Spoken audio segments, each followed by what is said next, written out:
Bonsoir à tous, vous êtes bien dans Côté Sport. Aujourd'hui, nous recevons Rémi Gégard. Bonjour Rémi. Bonjour. Vous êtes participant de la Barclay 2015. On va expliquer ce que c'est la Barclay, une épreuve un peu folle, on peut le dire. Oui, c'est sur la base d'une course à pied aux États-Unis, dans le Tennessee. Et il y a une quarantaine de participants qui participent, qui sont, disons, retenus par l'organisateur. Et il y a déjà une grosse sélection avant de pouvoir participer, ce qui est déjà une victoire d'y aller. Ouais. Et ensuite, pour résumer un peu, c'est un tour de 35 km à effectuer le maximum de fois. Alors c'est 5 fois le max, avec à chaque tour 4000 mètres de dénivelé positif, ce qui est quand même énorme. Et sur ce tour, il y a une douzaine de livres à trouver, à chercher. Il faut arracher la page qui correspond au numéro de son dossard. C'est une sacrée aventure. On voit par exemple là un court extrait de ce à quoi ça peut ressembler. Ah oui, là c'est une des pentes très très dures, comme on le voit, c'est du 40%. Ouais. Et c'est beaucoup comme ça, quoi. C'est vraiment très dur physiquement déjà à la base. Ça s'est passé donc aux États-Unis, dans le Tennessee. Vous êtes un passionné de running depuis toujours, une figure du trail en région Midi-Pyrénées, on peut le dire. Oui, une figure, c'est un grand mot, mais je connais le domaine, la discipline depuis le tout début. Et moi-même, je cours depuis tout petit. J'ai jamais vraiment arrêté. Et j'ai commencé le trail, je l'ai connu quand il a démarré en France, en métropole, à La Réunion aussi.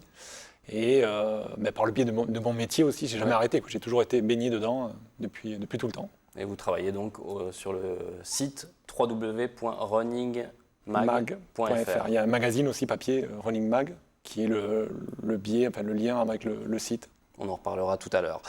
Pour revenir à l'actualité, c'était à la fin du mois de mars, donc la Barclay. On va revoir d'autres images de cette course. Voilà, 40 coureurs. Ça, c'est un peu les mots-clés de cette aventure. Et ça ressemble à ça. De l'attente déjà beaucoup. Tout à fait, ouais. Au départ, cette année, comme l'organisateur a la possibilité, il donne le départ entre minuit et le samedi matin et midi. Et cette année, pour une fois, il a donné très très tard. Il a donné à 11h30. C'est-à-dire que tout le monde attendait, se réveillait tôt en fait, et tout le monde a attendu 5-6 heures qu'il veuille bien donner le départ. Et lui, il jouait, c'était un peu un jeu pour lui, de nous voir comme ça trépigner. Et c'est vrai qu'on mange beaucoup d'énergie déjà, rien qu'à attendre. Ouais. Et après, ça se libère, mais bon, beaucoup auraient préféré quand même partir un peu plus tôt. Pourquoi vous avez fait cette course, tout simplement? Moi, je la connais depuis un petit moment, en étant un peu spécialisé, alors pour le boulot déjà, dans le domaine du trail. Donc je la connais depuis une dizaine d'années. Et après, c'était tout le côté mystérieux qui l'entoure. Ouais. Qu'est-ce que c'est, où ça se passe vraiment, enfin le parcours c'est quoi. C'est tout ça qui fait que ça attire en fait. Plus que toutes les courses maintenant que tout le monde connaît. Il y a beaucoup comme l'UTMB, le Grand Raid de La Réunion. C'est chouette d'y aller, mais tout le monde les connaît, c'est ce que c'est. Tandis que là, c'était une découverte. Le mystère, ouais. Exactement. Les codes sont vraiment différents aussi. C'est vrai que maintenant, la course à pied, ça coûte cher, même de s'inscrire à une course parfois. Là, c'est dérisoire. Oui, c'est $1,60. $1,60. C'est un peu aussi l'organisateur qui c'est un peu anecdotique, mais ouais. Ça révèle un peu de son caractère, de sa personnalité. Il aime bien maintenir une sorte de différence, quoi. Tout est un peu différent là-bas. Ouais. Et la preuve, c'est qu'il n'y a pas de règlement dans la course. C'est vraiment, chacun vient, il signe rien, il a pas d'inscription. Il faut être juste retenu par lui. Et après, il faut prendre le matériel qu'on se donne obligatoire, qu'on imagine ou on estime être nécessaire pour faire la course. Et pas de portable. Exactement, tout est portable, GPS interdit, évidemment, pour ne pas céder dans le parcours. Vous avez juste une carte, vous allez me montrer oui, ce que oui, vous tout à avez fait. ramené. Je l'ai amené, c'est une carte en fait qu'on achète à l'entrée du parc quand on y arrive. Et c'est une carte du parc et en fait, il nous donne la veille du... Vous pouvez la montrer à cette caméra si vous voulez. Tout à fait, ouais, voilà.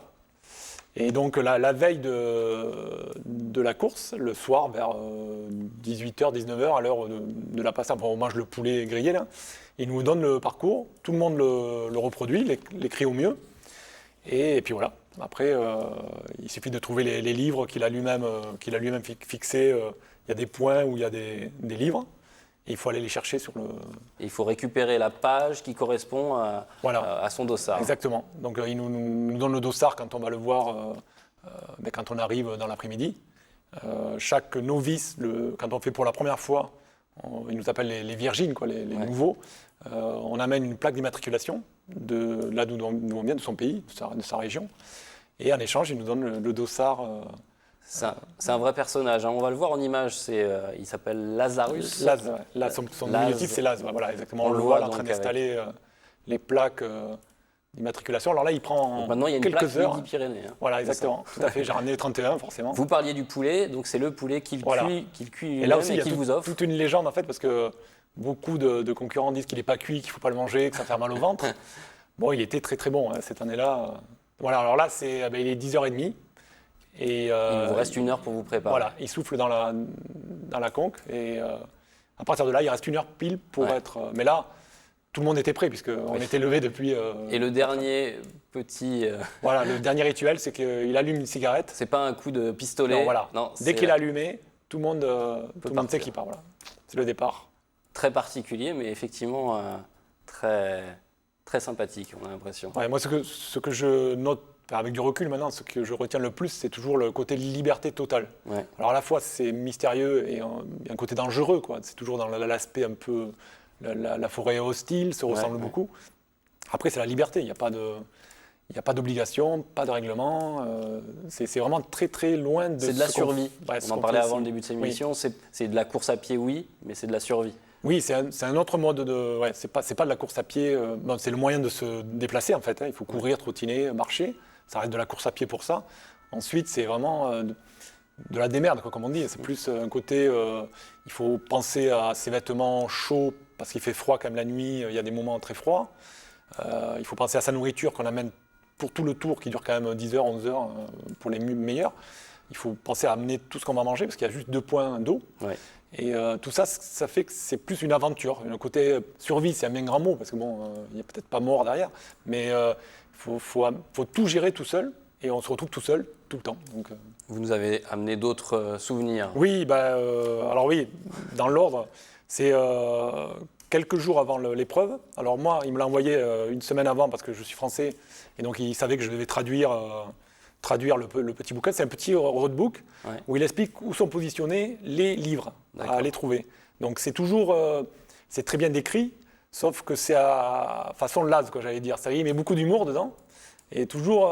c'est comme une chasse au trésor. Oui, et à chaque fois, on a tendance à les suivre. Et en fait, si on les suit trop bien, il ne faut pas trop prendre tout en compte au pied de la lettre, quoi. Il faut vraiment arriver à lire du Laz dans le Laz.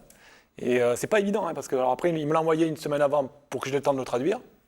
Et les concurrents l'avaient en même temps que la carte, le parcours la veille, quoi. Donc c'est vraiment la veille de la course, il faut vraiment bosser, quoi. Et autre petit détail, quand vous avez été accepté aussi pour cette course, vous avez reçu une lettre de condoléances. Voilà, c'est vrai que ça fait rire beaucoup de gens, ou ça fait sourire. C'est une lettre où il dit je suis désolé, vous êtes accepté, vous pouvez encore vous rétracter, n'hésitez pas, il n'y aura pas de honte à faire marche arrière.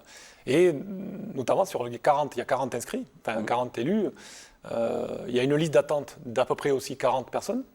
Et petit à petit, parce que c'est au mois de novembre qu'ils donnent les noms des 40, et petit à petit, la liste a quand même diminué, les gens se désistaient. Et en gros, il y en a une vingtaine qui étaient prévus d'entrée, qui ne sont pas venus. Et la liste d'attente a été, c'est un 2 en 2, il y en a 20 qui ont été pris quand même. Donc ça va faire peur quand même. Après, il y a... J'imagine l'histoire d'entraînement, de préparation. Oui, on peut se blesser avant. Exactement. Les gens vont se dire, tiens, je ne suis pas prêt, je ne vais pas... Le t-shirt peut-être à nous montrer. Oui, alors là c'est autre chose. Ça, c'est des trucs des éléments pour avant la course, qui servent à la course. Et le t-shirt, c'est le collector. En fait, il met en vente la veille de la course le t-shirt. Là, il est un peu technique. Alors après, il était souvent en coton d'habitude.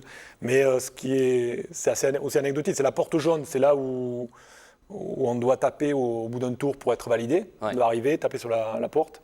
Et ensuite, avant de terminer cette émission, on va voir des images aussi, effectivement, déjà de la remise du dossard. C'est vous qui nous les avez fait parvenir, ces images. Oui, tout à fait. Vous êtes auprès de Laz. Là, je suis quand même très, très à la fois heureux de le rencontrer, à la fois tendu quand même.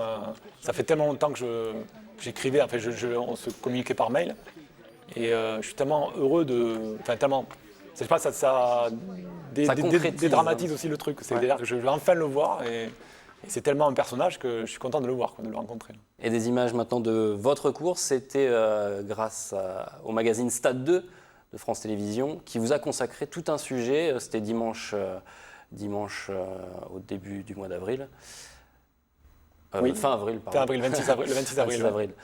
On vous là, voit donc. C'est le départ. Alors là, on a attendu toute la matinée et là, on s'envole enfin. On va pas très vite parce que ça va être très très long. Mais voilà, ça libère un peu, comme on va dire. Hein, parce qu'une fois qu'on est dans la course, on passe à autre chose. Quoi. C'est toute la préparation, toute l'attente est terminée et là, il faut y aller. Quoi. Et ça a été difficile, vous avez été obligé d'abandonner, on peut le dire. Tout à fait. On le verra dans l'émission de la semaine prochaine, puisqu'on vous consacre une deuxième émission Côté Sport vendredi prochain. Là, on voit, c'était donc la... Oui, alors j'ai déchiré une page du livre, donc. Ouais. Ça, c'était encore vers les débuts. Alors là, c'est la pente, une des portions les plus pentues qui amène à un ravito. Le deuxième ravito, et c'est la portion la plus pentue de la course. Quoi. C'est un mur qui fait, ça va être 1 kilomètre, tout droit, vertical. On voit le sommet tout à fait en haut. C'est un peu austère aussi, ces arbres morts, ça doit peser dans la tête. Et ça se ressemble, le parc, en fait, le tour, il fait en gros 40 km, tout le tour par les frontières du parc. Et c'est que de la forêt qui se ressemble. Et c'est beaucoup de portions de... Là, on ne voit pas, mais par terre, c'est que des ronces. Quoi. Ouais. Souvent, il n'y a pas de sentier. Donc, c'est vraiment... encore là, le bout qu'on a vu... C'est pas un sentier balisé, non, bien exactement. balayé. Mais le bout qu'on a vu, on voyait où il fallait aller, donc c'était tout droit. Ouais. Mais beaucoup dans la forêt, c'est aussi tout droit, mais on ne voit pas. Quoi. On ne peut pas voir derrière les arbres. Et c'est beaucoup de ronces, de racines, d'arbustes. Et il faut aller dedans, il faut traverser. Donc, on se met minable, ça grise de partout, ça déchire. Et c'est pour ça qu'il y a beaucoup qui partaient très... Oui, il y a beaucoup qui partaient très couverts. Et en fait, ça sert. Il faut se protéger les jambes, tout ce qu'on peut. Il y en a qui partaient avec des gants de chantier, carrément. C'est ce qui ne se voit pas sur des courses. Quoi. Ouais. Vraiment... Et pourtant, ça sert. Course très particulière. Donc, on en reparle la semaine prochaine dans Côté Sport. Merci Rémi. On rappelle votre site internet www.runningmag.fr pour retrouver toutes les infos de la course à pied en région Midi-Pyrénées, des photos, les vidéos. Vous êtes sur toutes les courses tous les week-ends. Eh oui, ça fait 15 ans maintenant que le magazine existe et une dizaine d'années le site. Et on essaye de mettre le maximum d'infos très vite, les résultats et tout. J'ai eu l'occasion d'aller le voir. Allez, merci de nous avoir suivis. Merci Rémi. À la semaine prochaine. Merci beaucoup. Au revoir.